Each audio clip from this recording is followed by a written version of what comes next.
Hello, good afternoon. Good afternoon. Emma Symington from Sussex. Yes, hello. Yes. Good Hi. afternoon, everyone.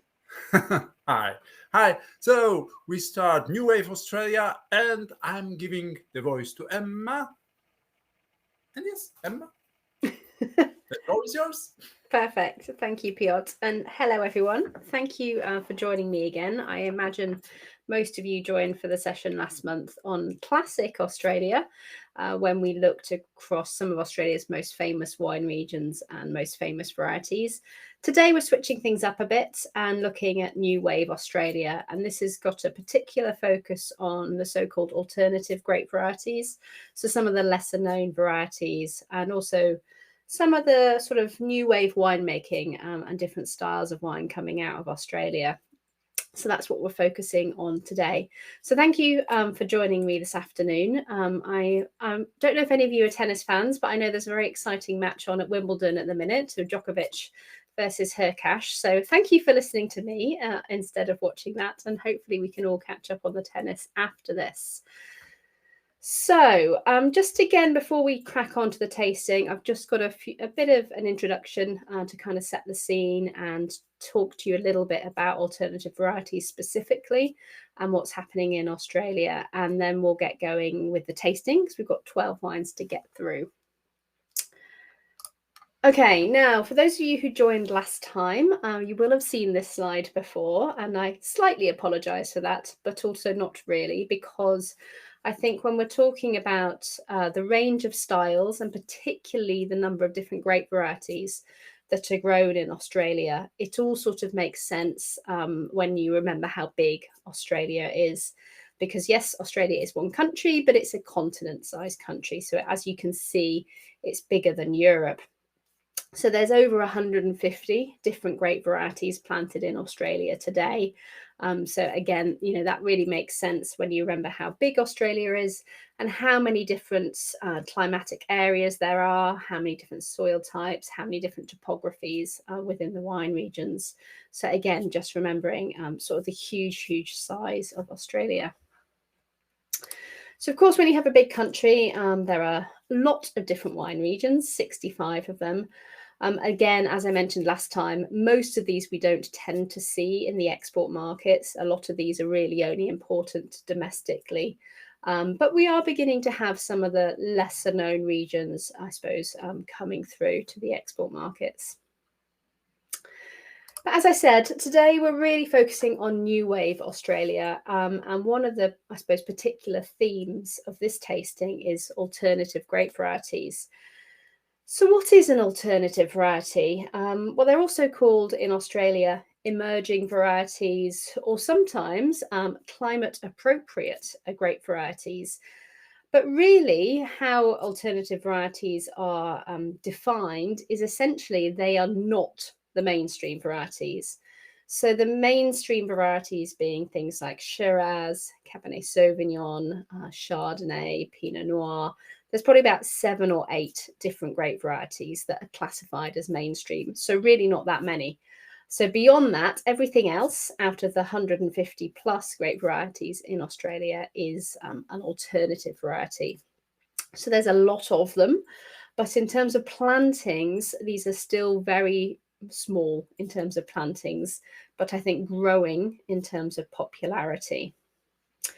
And there's really a few reasons why people are talking more and more about alternative varieties and why more and more people are planting them and producing wine from them.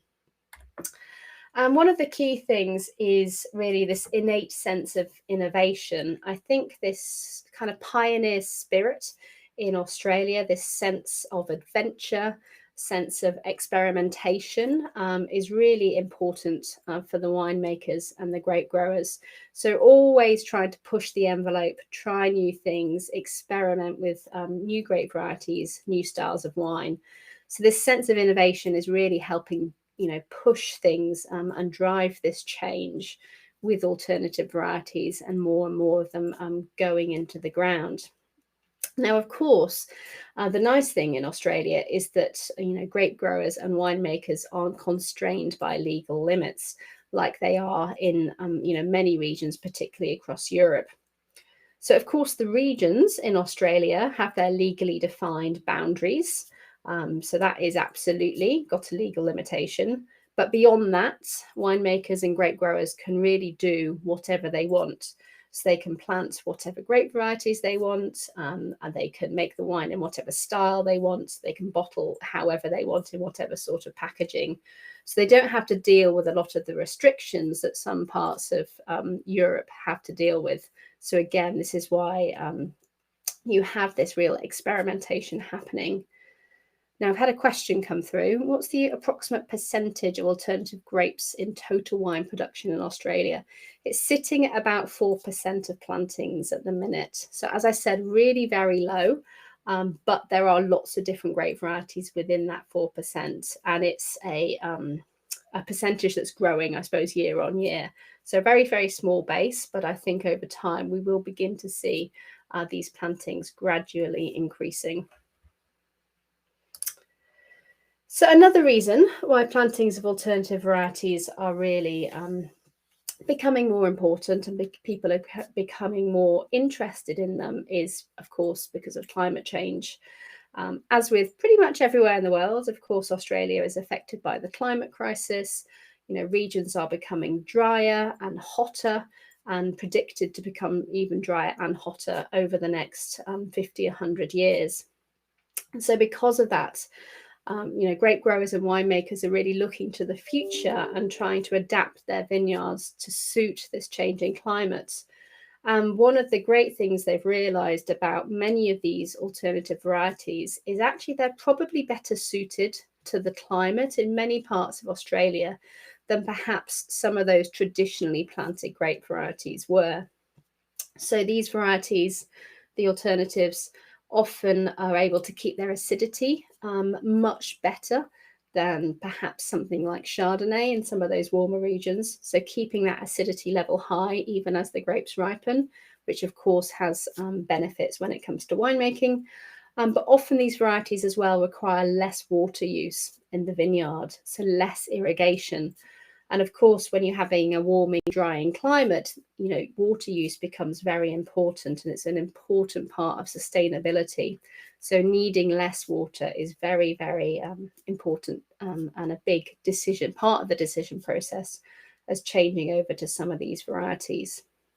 Of course, as well, there's a monetary impact there because irrigation water isn't free. The grape growers have to pay for it. So if they're, you know, spending less money on irrigation, that is absolutely a benefit to them. So climate change very much is also helping sort of drive this change to some of these alternative varieties.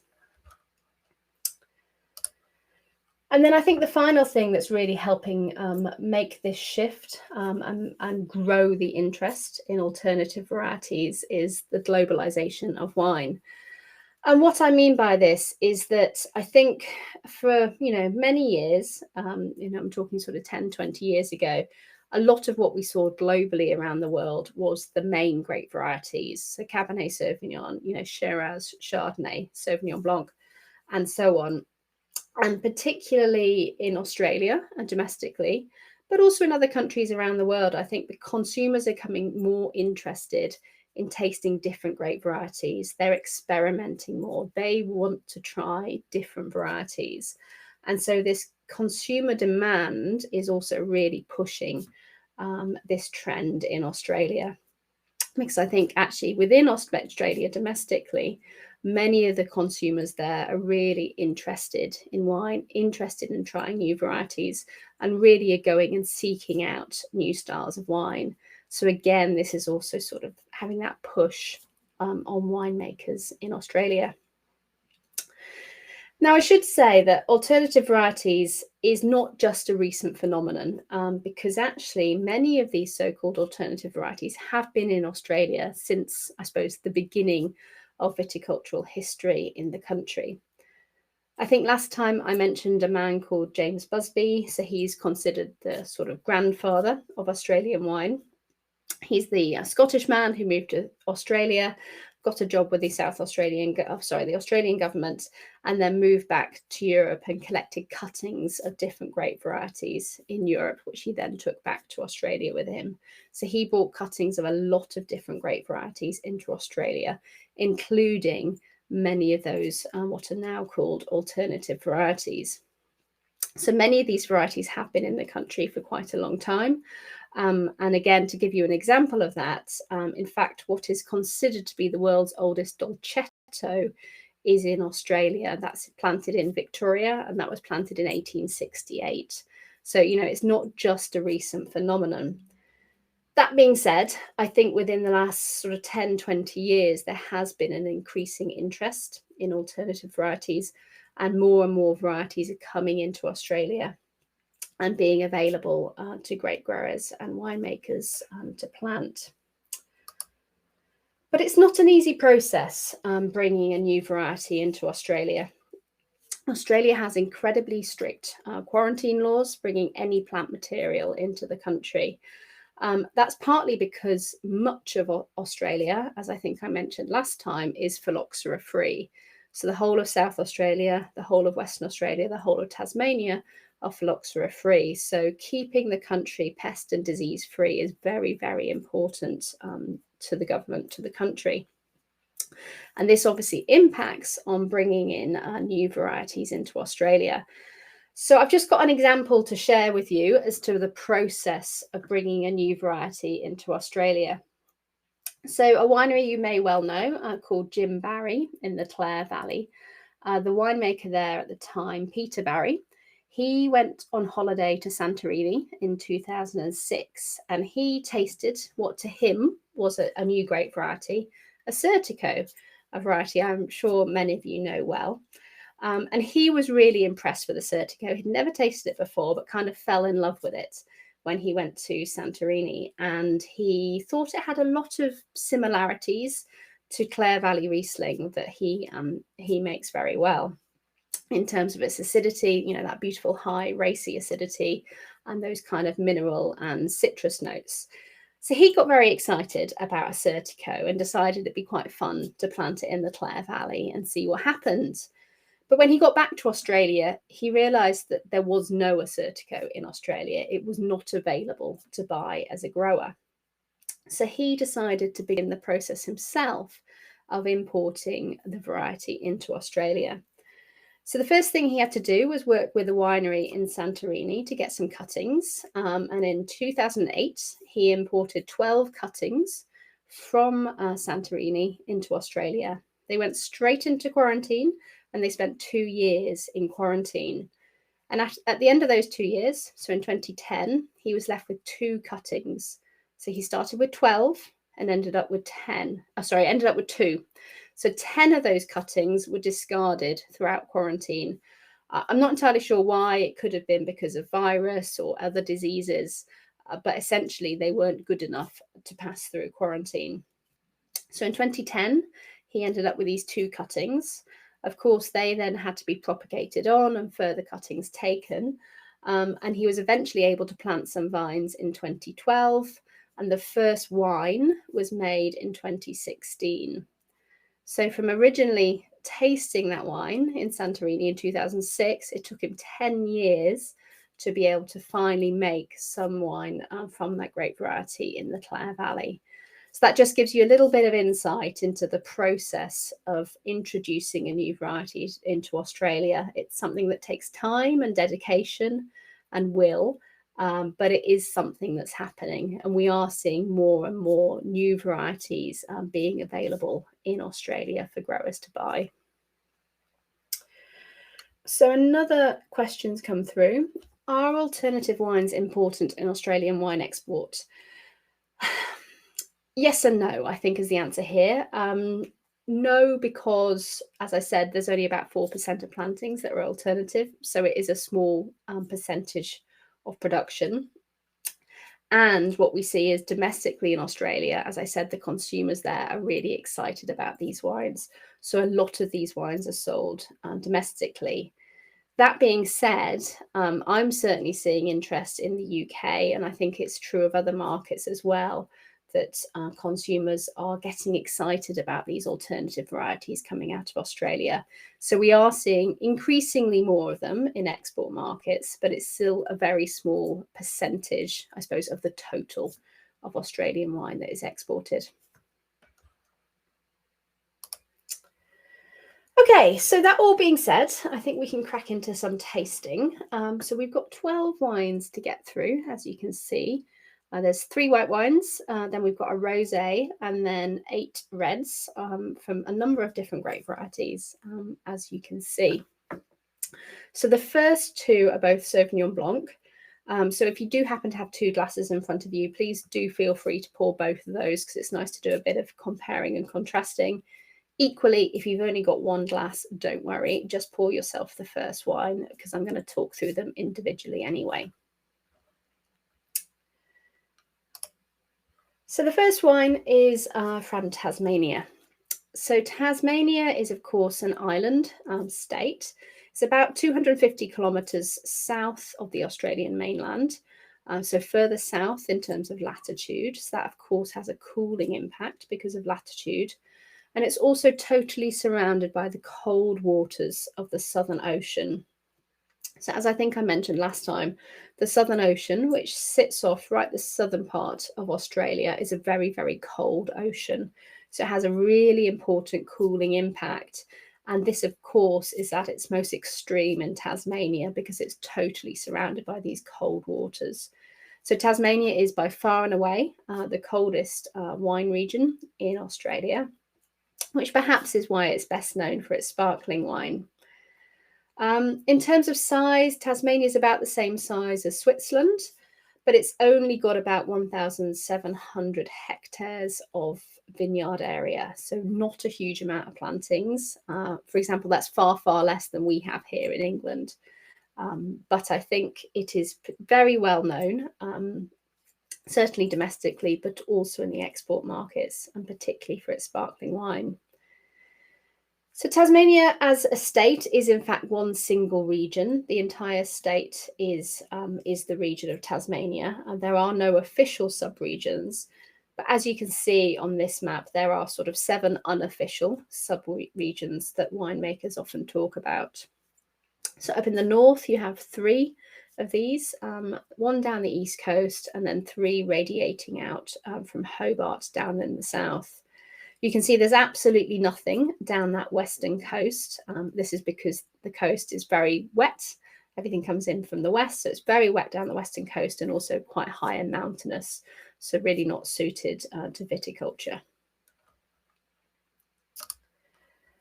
Now, I think I showed some of these maps last time. These are our maps that we create using remote satellite imaging software. And they, of course, show the topography of the regions, but also give you an idea of where the vineyards are, because those dark green patches are the vineyards. So on here in Tasmania, you really have to hunt for where those vineyards are. And this again just underlines how relatively little vineyard area there is in Tasmania. So for Tasmania, in terms of production, about 1/3 of what is produced there is sparkling, and about 2/3 is still, which I always think is quite interesting, because I think as a region it's perhaps best known for its sparkling wine, but it does produce a fair amount of still wine as well, primarily from Chardonnay and Pinot Noir, but Riesling is certainly growing. There's also a bit of things like Pinot Meunier and Sauvignon Blanc, as we have here.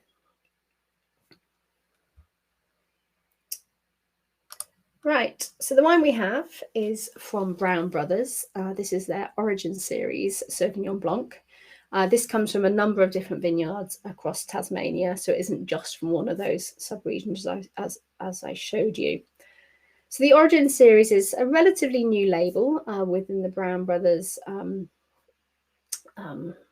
list of labels. And it was really created to show a light on some of their more alternative varieties or lesser known varieties within Australia, of which Sauvignon Blanc is one.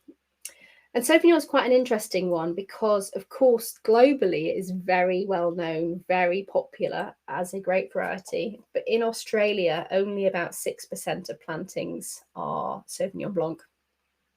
So it's still really known as an alternative variety in Australia, which I always think is quite interesting. But it's definitely growing in interest and growing in demand, both in terms from winemakers and also from consumers. So please have a taste of this if you haven't done so already.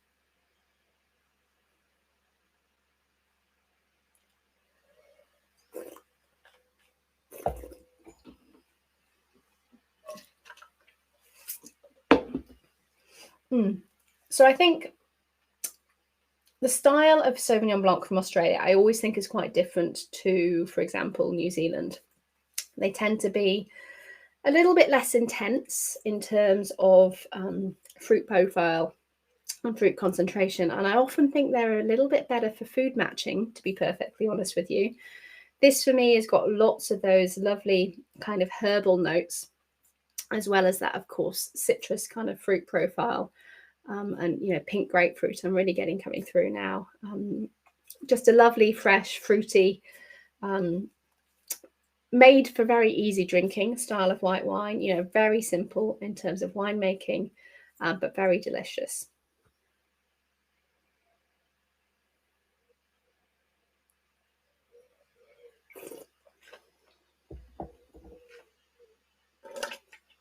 So if you have any comments on the wines, please do pop them in the chat. It's always nice for me to know if you're enjoying the wines or even if you're not, and if you've got any particular thoughts on them.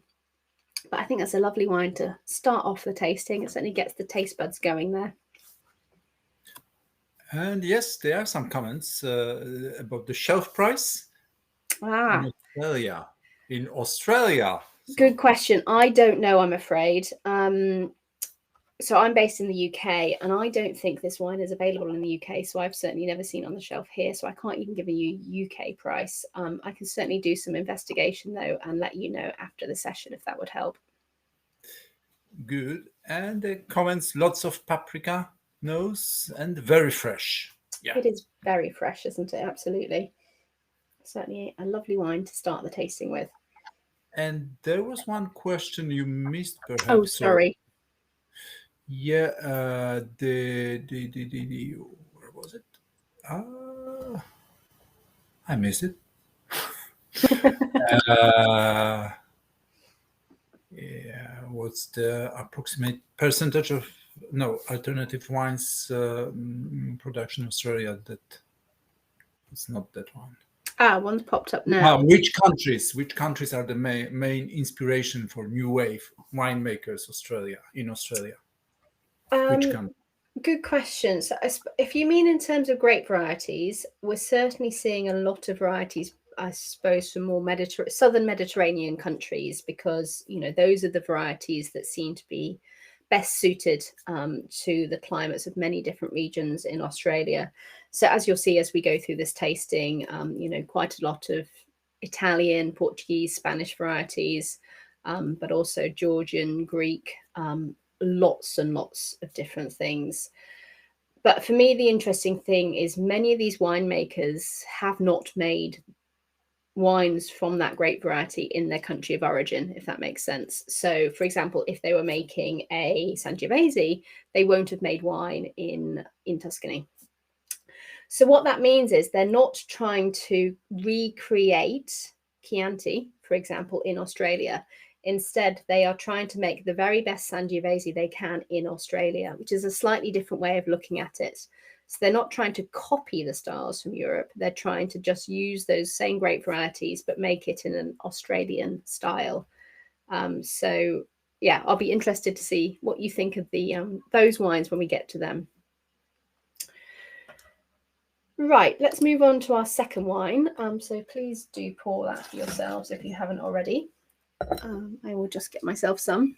So for the second wine, as I said, we're sticking with Sauvignon Blanc, but moving to a different region.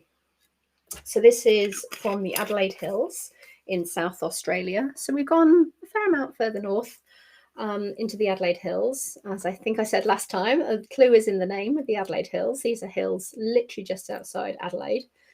As a region, it was originally planted actually just after South Australia was settled in the 1830s. But viticulture totally ceased there by the early 1900s and didn't restart until the 1970s. So it's got quite a modern history, even though it did have some historic plantings as well. So if I just move on to the map. So as you can see, the Adelaide Hills is quite a big region.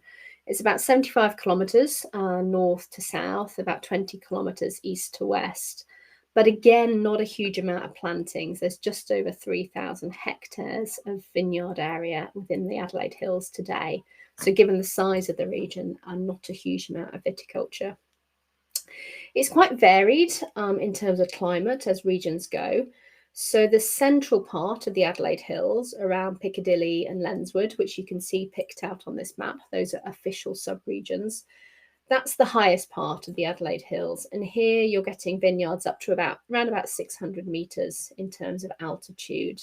So, you know, cool climate, very much cool climate there because of elevation, and also capturing some cooling breezes coming off the ocean. As you can see, we're not too far inland here. So Piccadilly and Lenswood are particularly well known for sparkling wine, as well as making Chardonnay and other grape varieties too. But then other parts of the Adelaide Hills have quite different climates, because as you head north, you're heading towards the Barossa Valley. It's heading lower in terms of elevation. Also, as you head east, you're heading lower in terms of elevation, and similarly as you head south. So getting down to around about 300 metres are the lowest lying vineyards within the Adelaide Hills, which still, of course, have a bit of elevation, but certainly nowhere near as much as those central parts. So what that all means as a region is there are lots of different microclimates, different mesoclimates, different topographies. So the ability to plant many, many different grape varieties.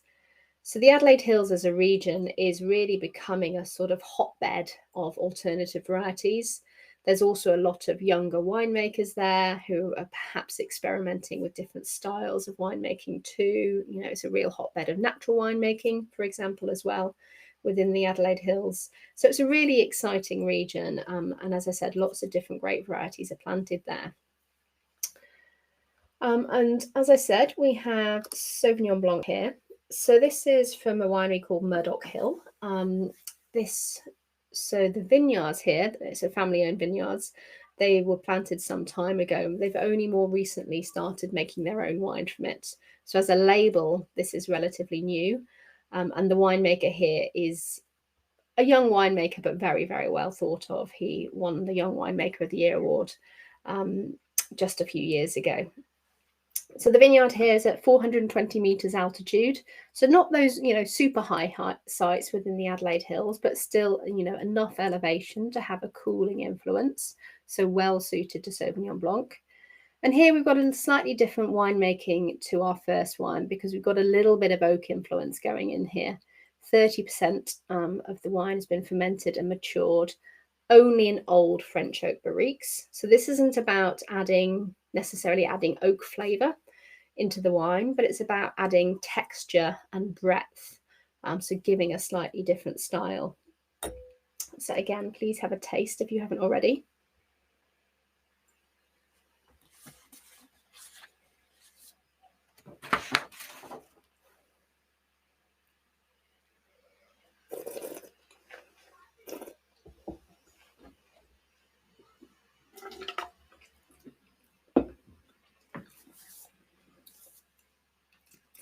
So hopefully you're also picking up that that's a slightly richer style of Sauvignon. Still certainly not dense in any way, but just a slightly different shape on the palate to the first wine. A little bit more complex as well. I think that's delicious, actually. I'll have another sip. Any other thoughts on the wine, or, you know, which wine you prefer of the two Sauvignons? Because I do think they're quite different, and it's a nice comparison to be able to make.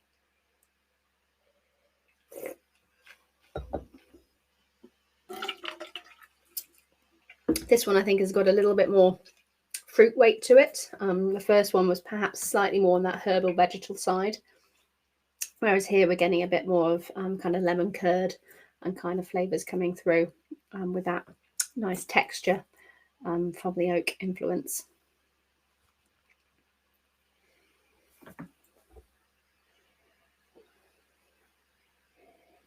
What's the best food pairing for this beautiful wine? Great question.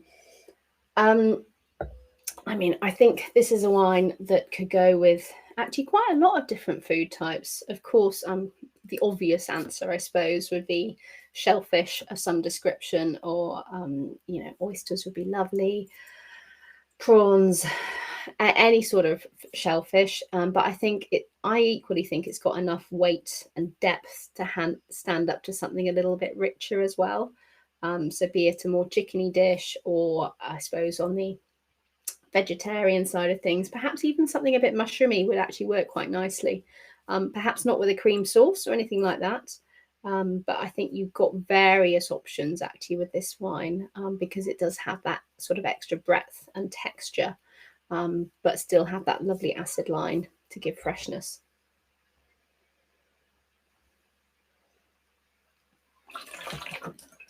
Okay, so for our third white wine, we've got something quite different. So here we're sticking within South Australia, and we're heading to the Barossa. Now, I think I mentioned this last time, but it's sort of worth reiterating. So the Barossa Valley and the Eden Valley, as you can see here, are two regions, but they're right next to each other. So they share a boundary, and together they form the Barossa. So what that means is, if you have a wine label that just has Barossa Valley on it, the grapes that go into that wine have to come at least 85% from that region, from the Barossa Valley. So that's the same as, regions around the world. But if it says Barossa on the label, what that means is the grapes can come from either the Barossa Valley or the Eden Valley in any proportion. So it could be 80% Barossa Valley, 20% Eden Valley, it could be 60-30, 60-40, it could be 50-50. It's entirely up to the winemaker.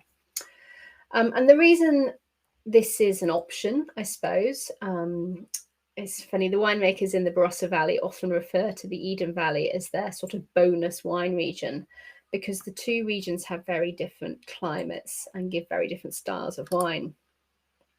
So hopefully you can see that a little bit better on this map. So the Barossa Valley is that lower lying valley floor, sitting at around about 250 meters, although there is some variation within that.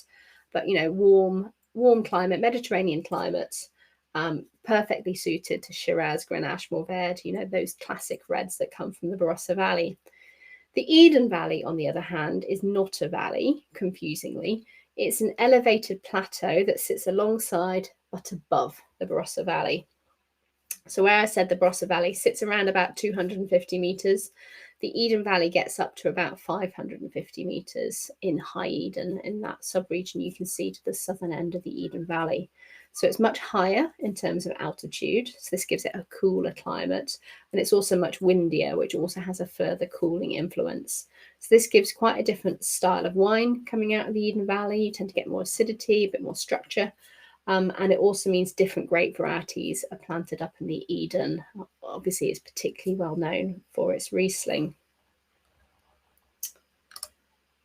So I've just included this photo. I forget if I showed this last time or not, but this just gives you an idea of the difference between the Barossa Valley and the Eden Valley. So the Barossa Valley are those lower lying vineyards you can see in the forefront of the picture, and the Eden Valley sits at the top of those hills that you can see in the distance. So that just gives you an idea of this difference in elevation between these two regions. And I can tell you, if you do that drive from the Barossa Valley floor up the hills to the Eden Valley, you can really feel the difference in temperature. It is noticeably cooler in the Eden Valley. So the white we have now is from a winery called Langmile, and this is their Three Gardens Viognier, Marsanne, Roussanne. So this is a Barossa wine. So some of the grapes have come from down on the Barossa Valley floor, and other grapes have come from up in the Eden Valley. So this is a true blend across these two regions. So this is 57% Viognier, 16% Marsanne, 15% Roussanne, and 12% Clairette. And these are all really classified as alternative varieties, albeit I think Viognier is one of those few varieties that is sort of almost changing over to a mainstream variety in Australia now. So in terms of winemaking, 16% of this has been matured in old French oak for 6 months. So again, not for oak flavour, just for texture and breadth. But the remainder has been unoaked, so to retain that freshness and purity of fruit. So do please pour yourself this if you haven't already done so.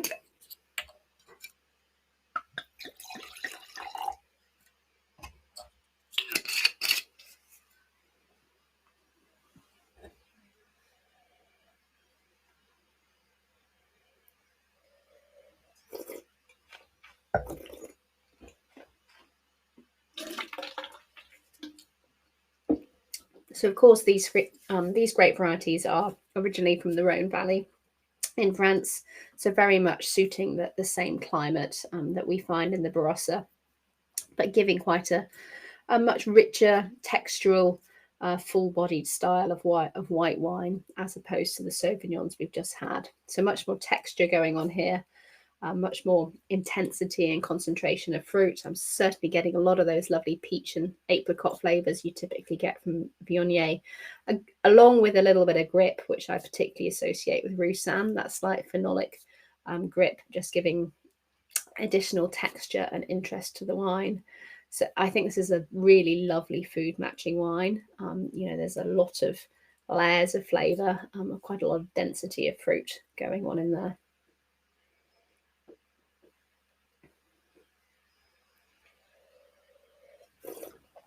And there is a comment, very interesting taste integrated with fruitiness. Great. I think interesting is a good word, isn't it? I'm hoping you mean a nice sort of interesting as opposed to interesting. But yes, I agree with you. It's quite, it's got lovely layers of flavour, this particular wine. It's lovely and complex. So Viognier, I'll just add to this whilst we're on this wine. Viognier is quite an interesting story in Australia because I think you could argue that Australians almost saved Viognier for the world. So back in 1980, the winery Yalumba, we've actually got a Grenache for them later, they started planting Viognier. And at the time in the Rhone Valley, so where Viognier is from, plantings were in decline. I think it got down to somewhere between 10 and 20 hectares left in the Rhone Valley, and it was really in decline. No one was planting it anymore. The vineyards were being grubbed up. And but Yalumba in Australia, in the Eden Valley, decided to start planting Viognier, and they became really proficient at it and really got very excited about the grape variety. And, their Viogniers that they started selling through the 90s and early 2000s really started getting people excited about it as a grape variety again. And then further plantings sort of went in across Australia and latterly across the world. And since then, we found that plantings in France have increased again too. So it's an interesting one that I do think, if it hadn't been for Yalumba and their interest in Viognier and, their real desire to produce high quality wines from it as a grape variety, I do think we might have lost it or nearly have lost it to the world. So a nice little good news story there. Okay, so for our next wine, we have a rosé. And we're actually sticking with Barossa here. So do please pour yourself the rosé.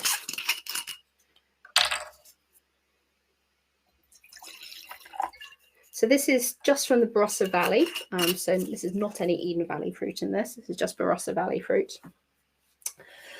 Grenache is it's a great variety I get really excited about, and we have a red Grenache to have in a few minutes. It's a variety that's really undergone a roller coaster in Australia. It was one of those early plantings, it's a great variety that came out with Busby. It quickly was planted very widely in Australia, used both for fortified wine as well as for table wine. Through the sort of 1950s, 1960s, it was the most widely planted grape variety in Australia, and very well thought of. But then what happened is it kind of fell off a precipice and people didn't want it anymore, really, through the 70s, 80s, 1990s. This was partly because there was a a glut of red wine at one point in South Australia. And it was the time that everyone was drinking white wine. No one wanted red wine. No one wanted Grenache. And for a while, the South Australian government actually paid growers to rip out unproductive or uneconomic vineyards. And very sadly, South Australia lost a lot of what would have been very old vine Grenache, simply because the growers just could not sell these grapes. And it's really only in the last kind of 10, 15 years that Grenache has changed, in terms of demand and appreciation and what people think about it as a grape variety. And people are now really realizing the amazing number of old vine vineyards that still exists, particularly in the Barossa and in McLaren Vale, and are now making Grenache in a very different way. I think for a while, particularly through the 80s, 90s, Grenache was sort of made like a Shiraz, I suppose, because it's a grape variety that can hang on the vine for a long time. It was often picked last. So once everything else had been got into the winery, then the winemakers would get around to picking the Grenache. And so what resulted was quite highly extracted, overripe, quite alcoholic red wines that really didn't taste of their place and didn't taste of their variety. And what the winemakers have really come to realize in the last 10, 15 years is that you can't treat Grenache like Shiraz. You've got to treat it much more like a Pinot Noir. So much more careful handling, earlier picking, often a bit of use of whole bunch, hardly any extraction, and no or very old oak. And what that gives you is a much fresher, more vibrant, more aromatic style. And these are suddenly now becoming very highly sought after. Old vine vineyards are through the roof in terms of pricing, which is great, of course, for the growers. So that gives you a sort of snapshot of Grenache. And of course, we've got here a rosé made from 100% Grenache. Now, Australian rosé is one of those things we don't see a huge amount of in export markets, and that's really because I think the locals in Australia drink a lot of it themselves. Remembering Australia obviously has a lot of sunshine. It's nice and warm in the summer, and people very much live an outdoor lifestyle. So rosé really suits that kind of lifestyle, and it's a style of wine that's really in huge growth in Australia. So we do see a little bit in the export markets, but perhaps not as much as is necessarily produced over there. So please do have a taste of this one.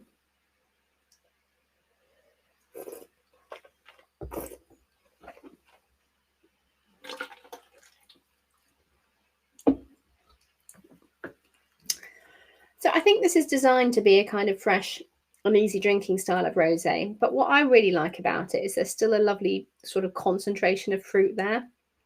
Sometimes rosés, you drink them and go, what flavour's going on here? You almost can't capture anything.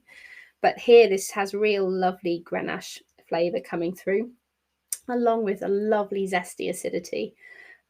Really that lovely sort of pink grapefruit flavour coming through again. It keeps it nice and fresh and very, very drinkable.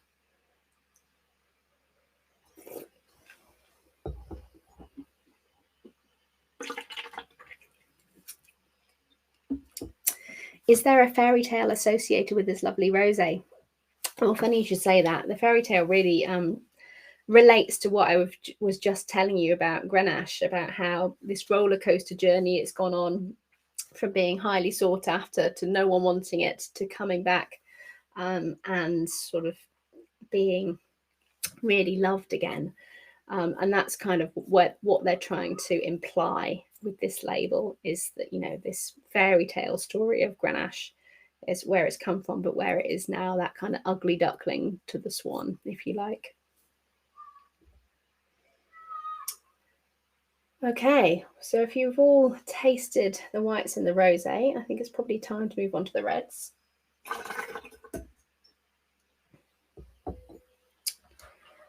So for our first red, we have a Pinot Noir, and we're heading down to the Yarra Valley. So the Yarra Valley is in Victoria, just outside Melbourne. It's about an hour's drive out of Melbourne. And it was actually the first region planted in Victoria back in 1838, something like 1836 perhaps.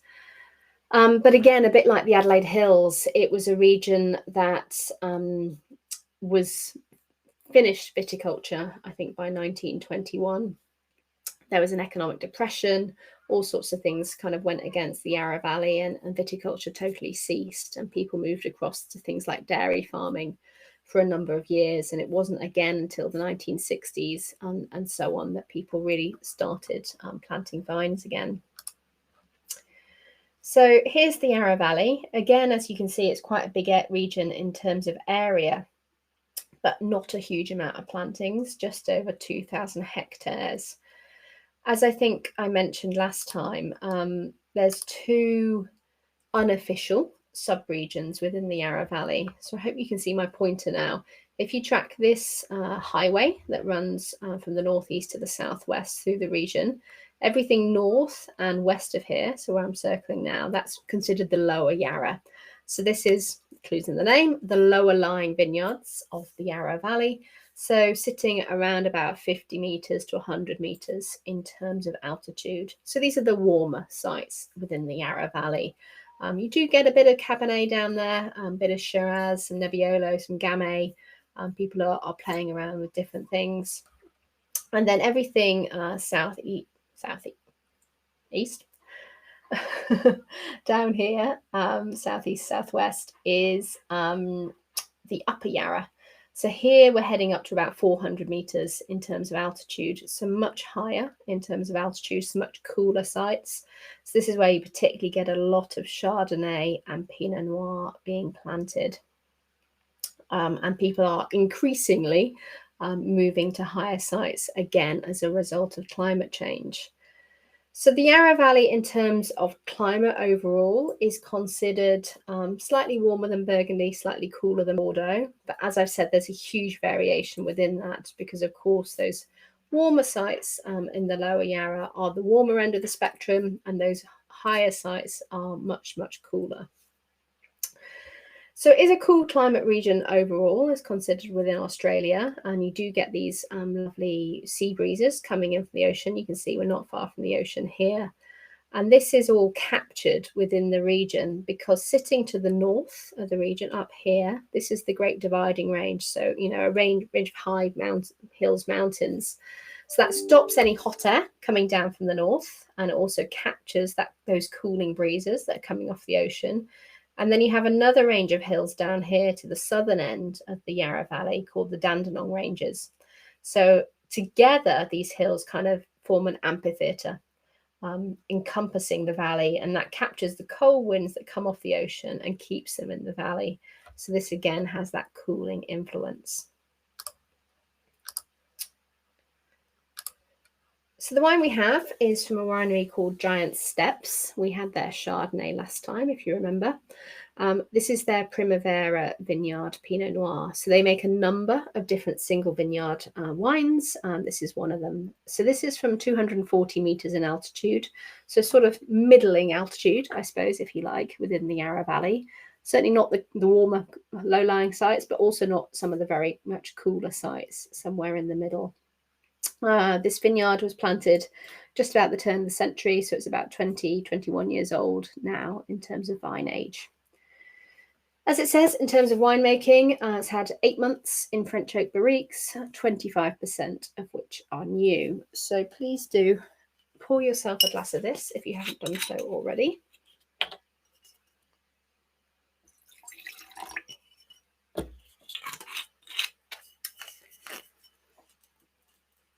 So, of course, in Australia, Pinot Noir is definitely not an alternative variety. It's very much a mainstream variety. It's actually a variety that originally came over with James Busby, so back in 1832, and he took those original cuttings from Clos Vougeot in Burgundy. So, you know, that genetic heritage can be traced back to Burgundy. And those cuttings that James Busby brought over were propagated on and eventually became what is known as the MV6 clone in Australia. and that is the most widely planted clone of Pinot Noir in Australia, and is what is in this particular wine. So that clone MV6, as I said, you can trace that genetic heritage back to those cuttings that James Busby collected from Clos Vougeot on his tour around France and Spain. So Pinot Noir therefore has been in Australia since, really the beginning of viticulture. But as a grape variety, it was originally, or for the first 100+ years, it was just blended away. It was included in blends. It was never on the label. It wasn't until the 1970s that Pinot Noir first became a varietal wine, as it labelled as Pinot Noir. And really from the 1990s onwards, we've seen quite a big increase in plantings of Pinot, particularly in these cool climate regions. Yarra Valley, Mornington Peninsula, Tasmania are probably the 3 really key regions for Pinot within Australia. Which month is the harvest in Yarra Valley? You'd be looking at April, May time. So yeah, very much into the autumn for the Yarra. So please have a taste. Oh, that nose is beautiful, isn't it? Just jumps out of the glass. It's so aromatic.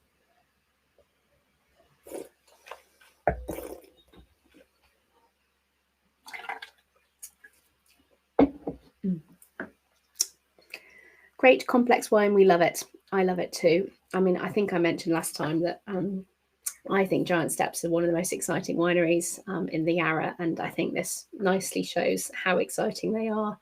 I'm just really making some absolutely stunning wines at the minute. I think the balance on this is just beautiful. It's got layers of flavour, but it's still light on its feet, and that lovely freshness and vibrance coming through. It's just a really, really pretty Pinot Noir. So I hope you're all enjoying it as much as I am.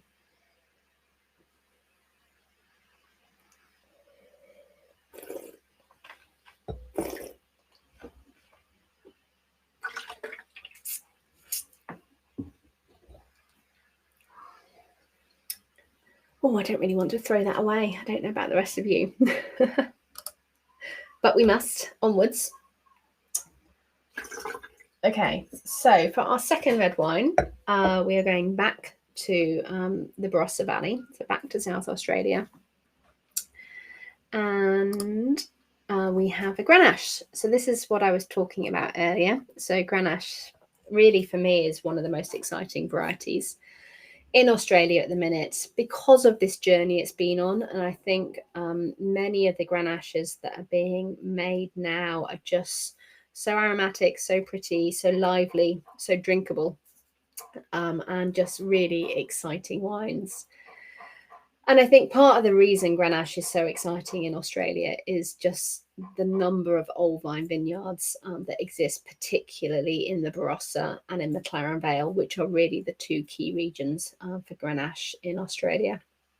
So as you can see here, this particular wine has been sourced from vineyards planted between 1929 and 1972. So pretty serious age on those old ones there, almost 100 years old.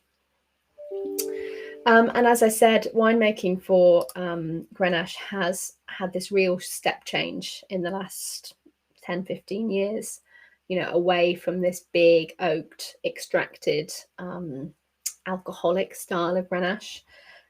They used to be the sort of things that Australians call dry reds, by which they mean a red wine that doesn't taste of anything in particular. And instead, these wines now really have that lovely aromatic freshness that you get from Grenache. Of course, Grenache always has a certain level of alcohol. It's a variety that comes from a Mediterranean climate, so you're always going to have 14.5% alcohol. I think that is true of Grenache around the world. But I think these days that alcohol sits much more happily within the wine, and you have that freshness, often because the grapes are being picked a bit earlier, so you're getting that more acidity to kind of balance out that alcohol. And here, all old oak, so as I said, moving away from too much oak within Grenache, and really just there for that maturation and adding a bit of texture. So here we've got a mix of French oak puncheons and French Hungarian and American hogsheads. So larger format oak all around. Okay, myself some of this one.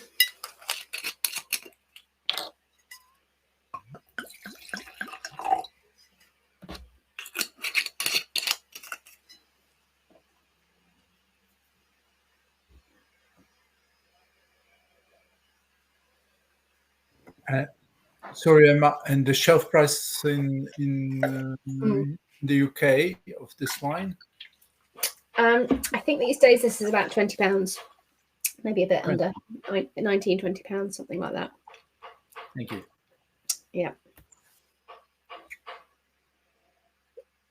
So I hope you're picking up, that lovely kind of fresh raspberry, red berry kind of fruit, along with some herbal notes. I often get a bit of herbal note, which kind of to me relates to these old vines. That's something I often get from old vine Grenache, that slight herbaceous kind of complexity, but that lovely freshness running through it. I always think this wine in the summer will be lovely, slightly chilled, just giving that added freshness, and just chill it slightly down, along with the Pinot Noir, to be honest, as well.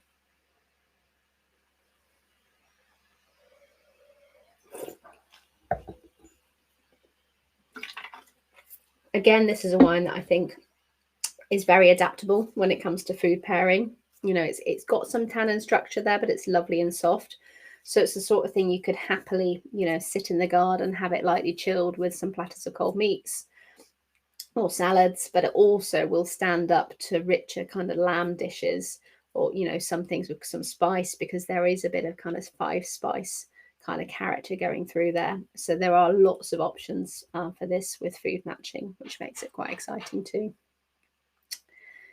Eva says, really fruity and full of freshness wine. Absolutely. Fully agree with you. Nice, interesting, crunchy orange zest and lavender flavours. Nice silky tannins, lively acidity. Absolutely.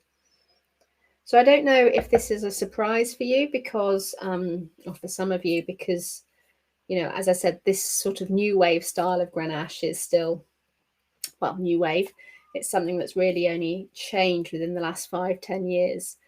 So I think often when I show these sorts of wines, people are surprised. They're suspecting something a bit heavier, darker in colour, richer, more extracted. And then when you taste these and you see that it is so lively and aromatic, it can be a nice surprise. So I hope you've enjoyed that. But yes, I hope that nicely shows why I get so excited about Grenache. There's so many lovely Grenache coming out of Barossa and McLaren Vale these days. Okay, so I think, oh yes, so next up we've got a pair of, well, they're Shiraz, but perhaps not as you know it, and certainly quite different to what we will have tasted last time. So the first wine is from the Adelaide Hills. So again, that higher altitude region, cooler climate region, which should give you an idea of what you might expect from this wine. So this is, as you can see, labelled as Syrah, not Shiraz. And that is something we're increasingly seeing in Australia from people in these cooler climate sites, to sort of separate their style from the more classic, traditional Barossa Valley, bigger, bolder style of Shiraz. So many people are sort of moving away and labelling as Syrah now, just to give the consumer an idea of what they can expect when they open the bottle. So we've got some pretty good altitude here, 525 metres. So getting up to some of those highest sites within the Adelaide Hills. 30% whole bunch. So again, that's giving you that freshness and that tannic structure. 12 months in French oak hogsheads, so slightly larger format oak, and only 20% new. So please have a taste of this and see if you think it is in fact more like a Syrah than a Shiraz.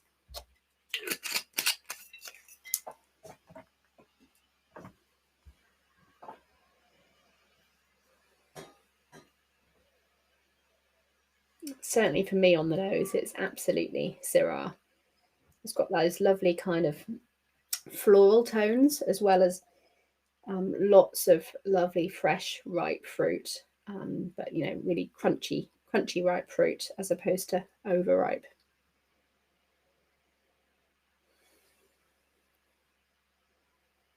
Some herbaceous notes, I think, are coming through again from the whole bunch, and a bit of that lovely smoky bacon, which I absolutely always associate with Syrah.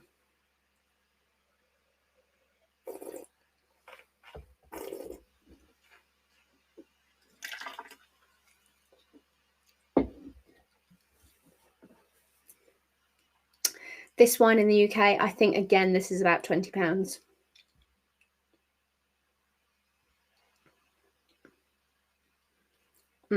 And again, I think on the palate, this is absolutely Syrah in terms of structure.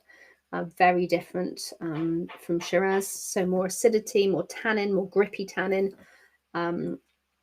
Lovely length. It just keeps going on and on, this wine.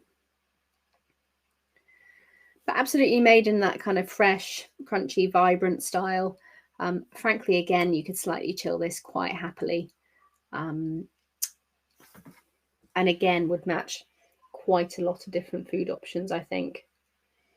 It's not heavy. It's lovely and lifted. Very drinkable.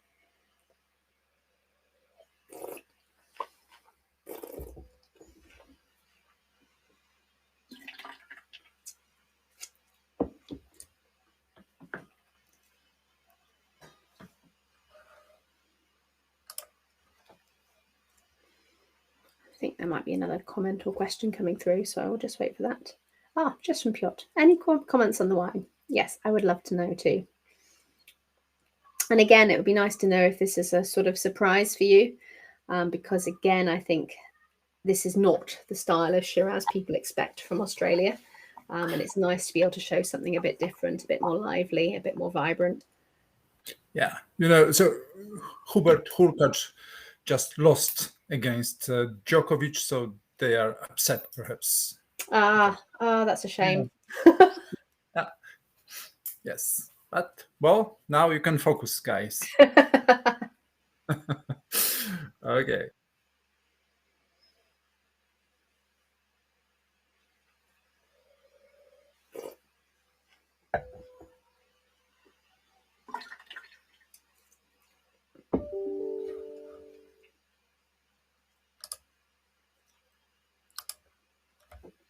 We love it. Great. I will take that tasting note. That's lovely.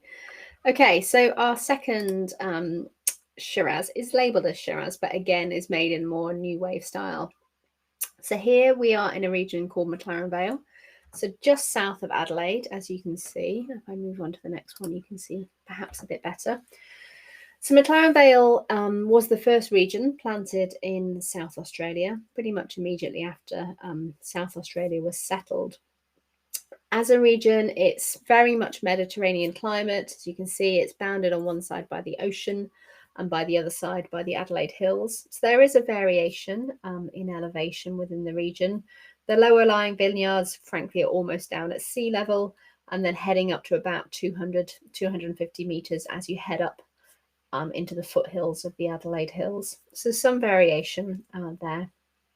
But overall, very much a Mediterranean climate. It is a beautiful climate, frankly, for grape growing. It's got low disease pressure because you have these winds that are either coming off the ocean or off the hills. So it is a region where it's very easy to work organically and biodynamically.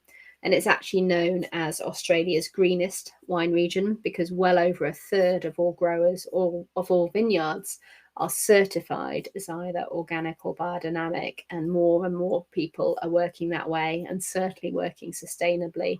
So that part of McLaren Vale is really important to the region's identity. As you can see, it's pretty widely planted, certainly compared to some of the other maps we've looked at. So there's just over 7,000 hectares of vineyard within McLaren Vale.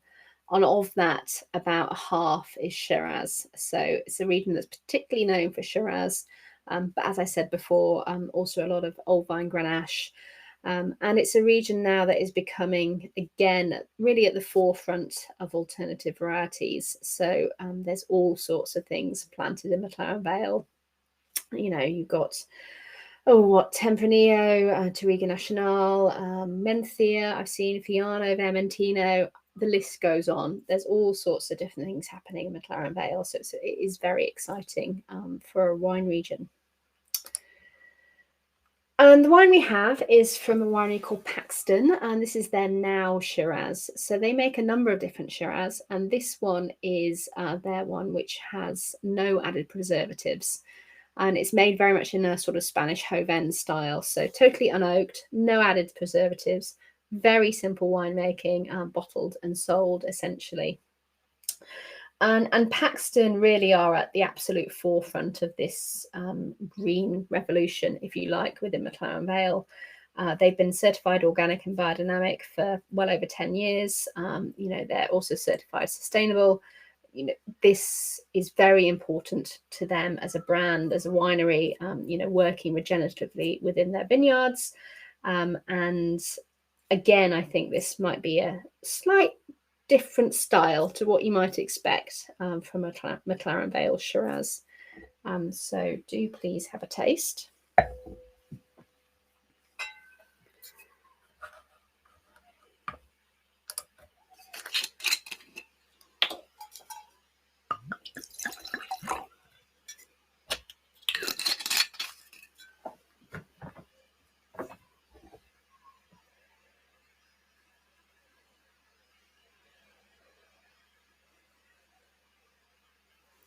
No preservatives, yes, no added sulfur whatsoever. Of course, there'll be some sulfites in the wine because you get sulfites occurring naturally during fermentation, but they don't add any sulfur.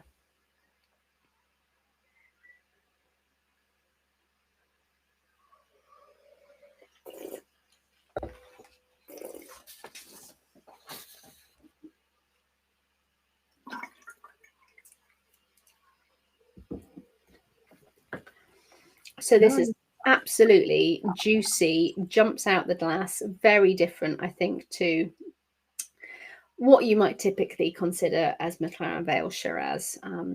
It's just very pretty, very aromatic. Again, really well suited to that kind of, outdoor lifestyle that you have in Australia. And a lovely kind of summery red that, again, you could happily chill.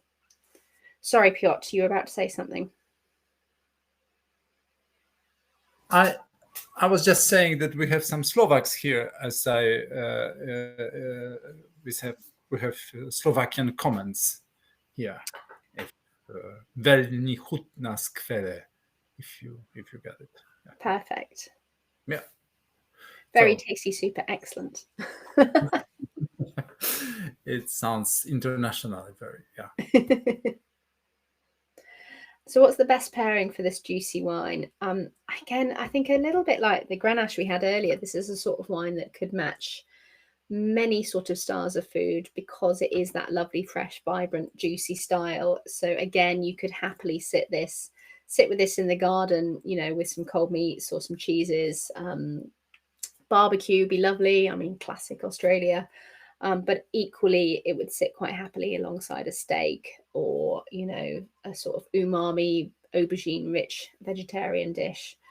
So all sorts of different things, because I think there's quite a lot going on in there, really. There's a lot of complexity, a lot of intensity, but this lovely fragrance and vibrance and freshness, which I think is perhaps not what many people would expect from a McLaren Vale Shiraz. So lovely to see.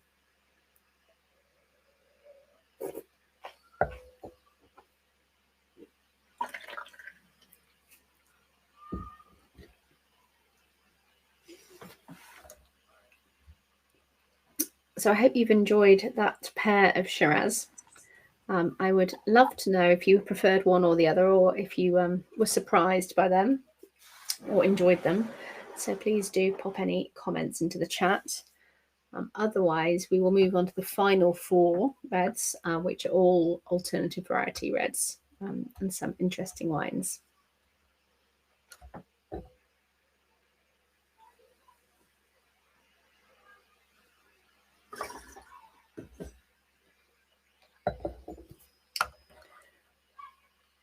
Okay, I think there's a comment coming through. I will just pour my next wine whilst I wait for that to come.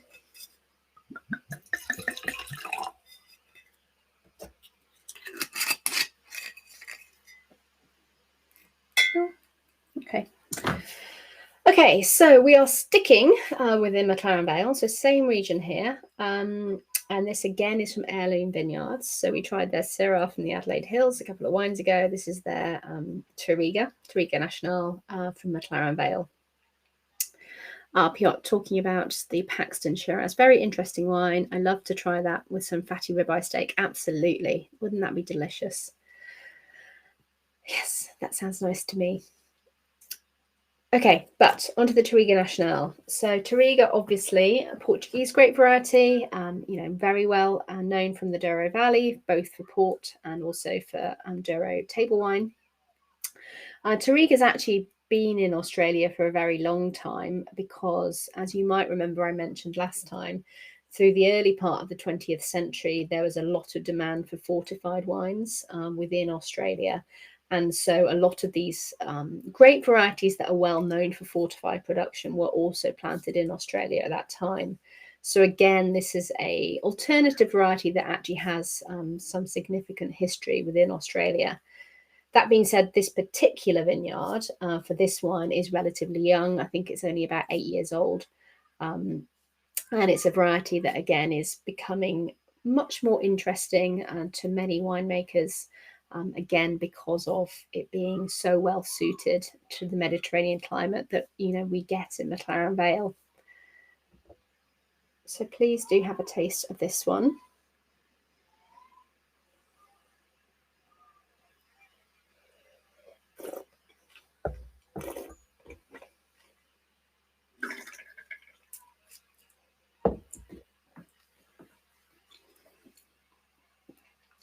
So we've got something a little bit more dense, a little bit richer here, but again with a nice freshness running through it.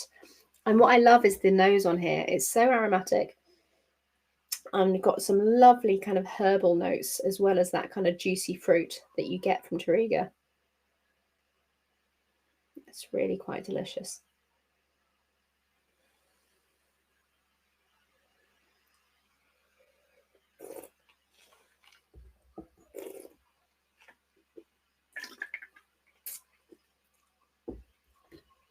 So does this remind you of a Touriga from Portugal? I'd say there's certainly some similarities in terms of flavour profile. That being said, I think the sort of purity of the fruit and perhaps the intensity of the fruit is something quite specific to Australia. So it's sort of Portuguese with an Australian slant going on here.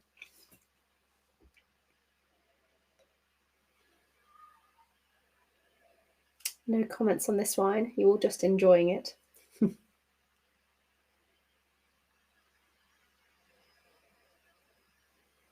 And again, I think you've got quite a lot of different food options going on here.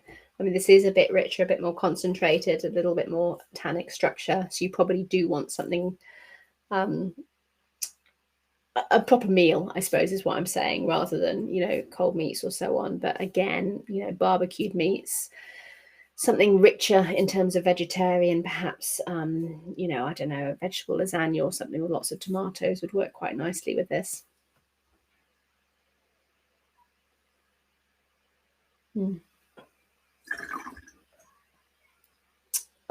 Okay, if there's no comments on that one, we can move on. So for our next wine, we're staying in South Australia, but heading up to the Clare Valley. So I think we talked about the Clare Valley last time with Riesling, but here we have a red wine. So Clare Valley is about 2 hours north of Adelaide. As you can see, it's relatively inland, so it has a more continental climate than any of the regions we've talked about so far. And you may remember me saying last time, the Clare Valley, a bit like the Eden Valley, is not really a valley. It's actually a series of valleys that run north-south, and it has ridges between the valleys. So what that means is there's quite a variation in terms of elevation within the Clare Valley. So you've got the warmer sites down on the valley floors and then the cooler sites up on the ridges. So typically the red grapes will be planted down on the valley floors, lovely Mediterranean climate, and then up on the ridges on those cooler sites. That's particularly where you get Riesling and other white grapes planted. Okay, and the wine we have is Pike's wine Lucio Sangiovese. So from Pike's we had their Riesling last time. This is their Sangiovese. So Sangiovese, of course, the grape variety from Italy that makes Chianti, but here made in Australia, made in Australian style. If anyone is wondering about the name Lucio, that literally means pike, as in the fish, in Italy. So that's why they've chosen to call this wine Lucio, just to play on their actual winery name. So I shall pour myself some of this.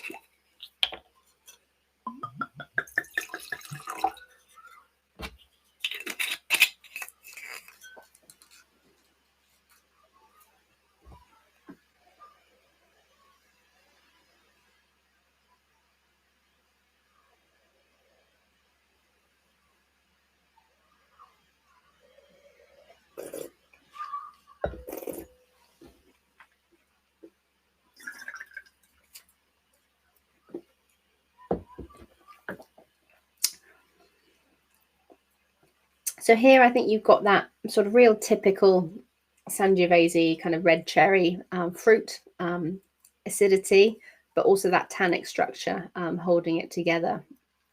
So again, I think you can really see the grape variety in this wine, as you would hope to.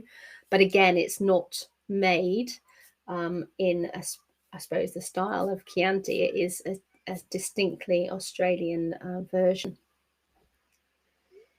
But still also with that lovely herbaceous note coming through, which again, I always often associate with Sangiovese, alongside that kind of red cherry.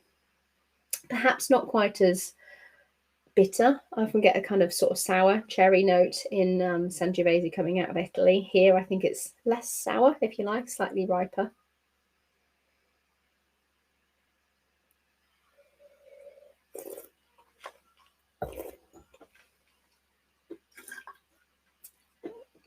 But great to see that you have in Poland an Australian Sangiovese available for an importer.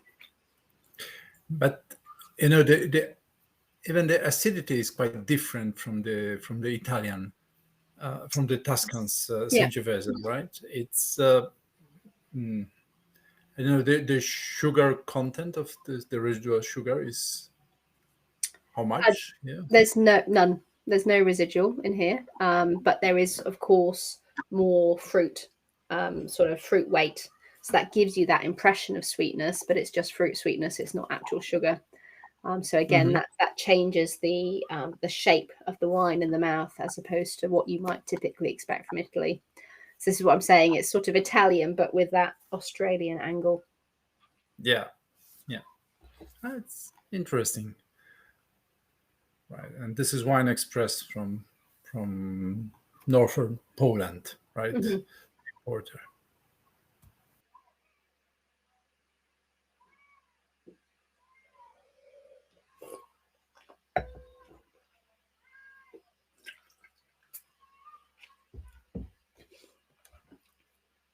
All right, I'm going to assume you're all enjoying this if you haven't told me otherwise. So we can move on to our second to last wine. So here we're back to the Barossa, so just further south than where we just were in the Clare Valley. And here we're with Langweil again. So we tried their white wine earlier. This is one of their red wines called Massimo, a blend of 65% Montepulciano and 35% Primitivo. And this again, I think, is showing that spirit of innovation and experimentation in Australia, because you often get these blends that you wouldn't necessarily expect to get from their country of origin. You wouldn't typically get a Montepulciano Primitivo blend from Italy. Obviously, Montepulciano coming from central Italy and Primitivo coming down from Puglia in the south of Italy. So as you can see, in terms of winemaking, 10 months, but only old oak. So again, this isn't about having oak influence. This is about allowing, the vibrant aromatic fruit to shine through and just having a bit of maturation for breadth and texture on the palate. So I should pour myself some of this one. And again, this is imported into Poland, which is nice to see.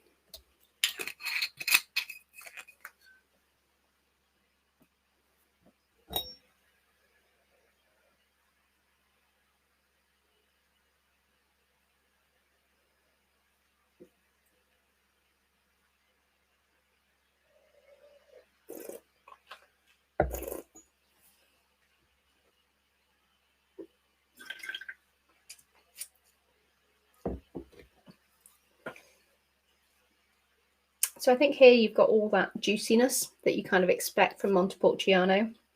Loads of juicy red and dark fruit. And then that structure of the Primitivo kind of keeping it in check. Which I think it works really nicely as a blend. Do let me know what you think.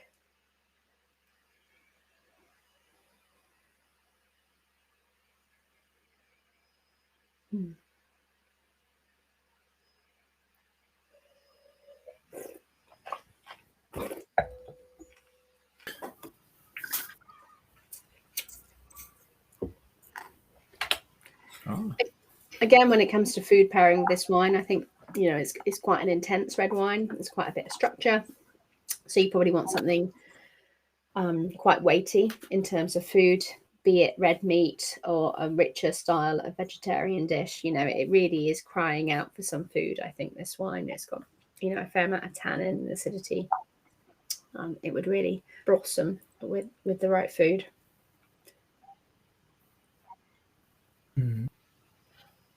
Right, any comments? Are you there, or are we alone with Emma? Someone is typing something. This is Eva from Warsaw. And the others. Upper Silesia, Lower Silesia, Poznań, where are you guys? Zakopane. Everyone's sad about the news from Wimbledon. Women and wine. Oh, look, everyone's popping up now. You just have to wake them up. Yeah. You're enjoying the wines. Oh, great. Well, that's so many comments. Yeah. Good. I'm pleased about that. Yes. I hope this is also sort of opening your eyes as to the breadth of styles and varieties in Australia. Quite different from where we were with our first session last month. Sangiovese rules from the last 4. Great. Well, that's handy because it's in Poland as well, so you can go and buy it. Good. Okay, right. For our final one. Thank you, guys. Yes. I'm pleased everyone's enjoying the wines. We're curious about the last one. Okay, well, we better move on then, hadn't we? So for the final wine, we are staying in the Barossa Valley. So just Barossa Valley, not Eden. And this is from a winery called Patriti, and this is their Saperavi. So Saperavi is a Georgian grape variety you may know of. The name translates to ink in Georgian, which might give you an idea of what you can expect from the colour. So do please pour yourself a bit of this. So the story behind this particular wine is Patriti had a Georgian winemaker come over to work vintage with them. This is, 20 odd years ago, quite a while ago. And he brought with him a bottle of Saperavi from Georgia. And the family at Patriti really enjoyed it and decided to start planting some themselves. So that's what they did. And it seems that Barossa is actually very well suited to Saperavi. Again, that kind of Mediterranean warm climate seems to suit it as a grape variety. So as it says, in terms of winemaking, 25% new and 10% new French, 25% new American oak, 10% new French oak. The rest is all old oak for 16 months. And you can see from the colour, as I said, it's a pretty dark colour. And I think you'll find it's quite different to the last wines we've tasted. It should certainly be much more structured, much more tannic. Saperavi classically has a lot of tannin.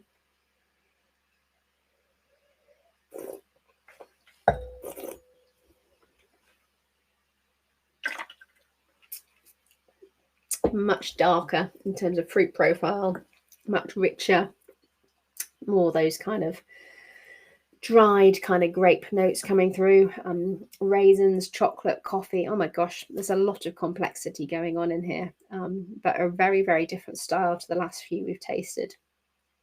Again, I think this really needs some food. This is where I think your big steak would come in very nicely. There's a lot of tannin going on in here, a lot of structure. And I think you do need some kind of fatty steak or something to help cut through that. But equally, because of that, this is certainly a wine that is going to age very happily in the bottle and evolve over time. I mean, you can see this is already, 4 years old, and it's still an absolute baby.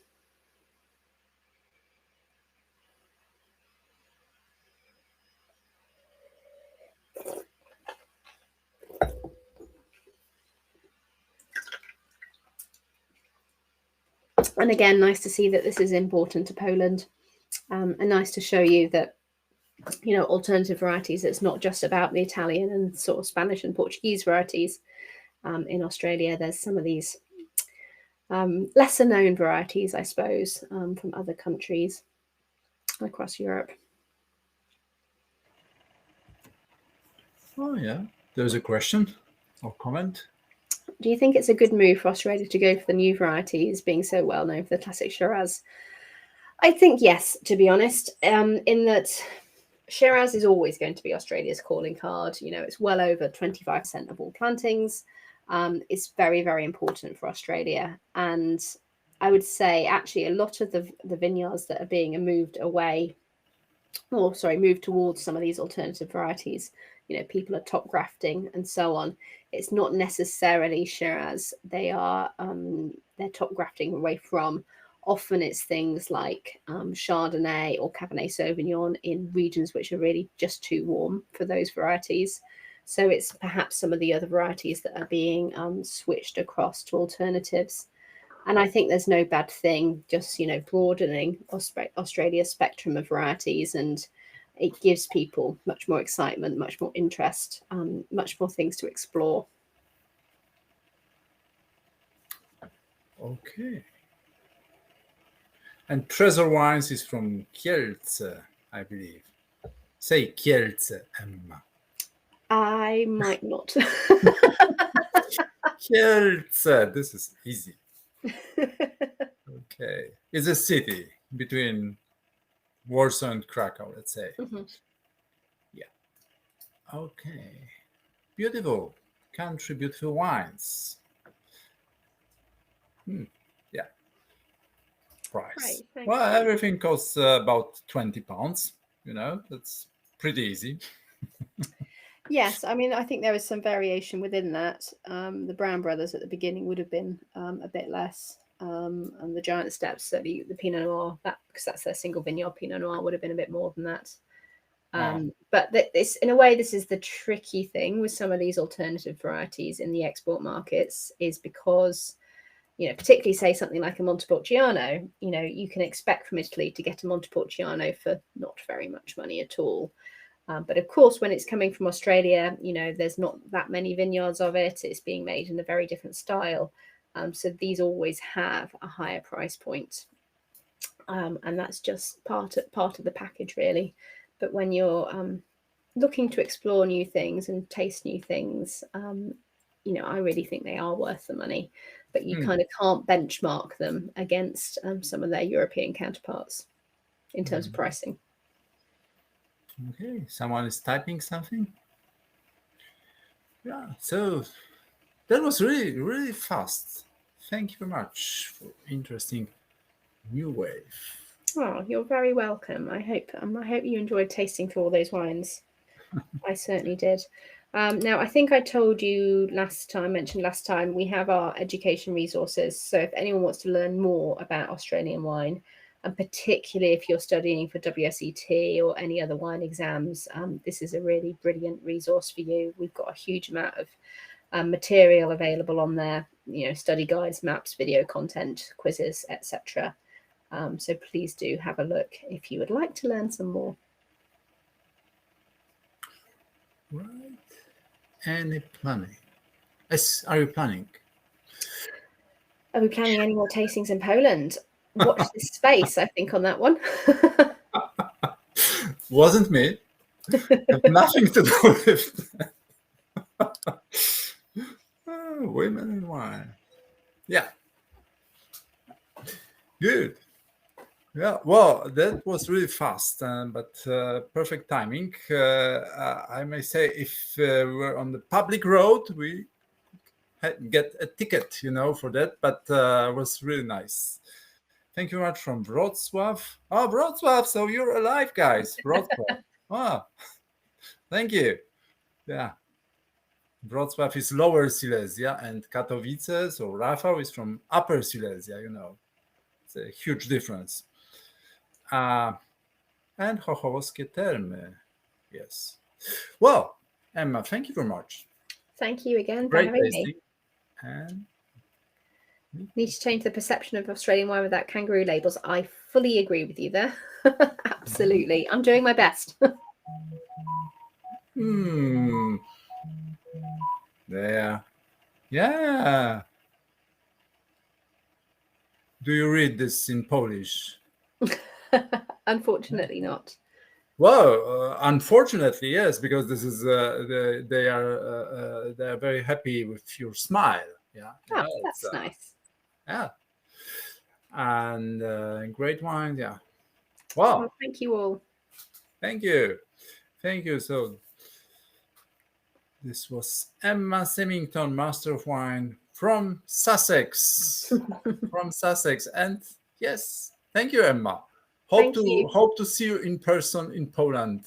Absolutely, that would be great. In 24, 25, 26, whenever.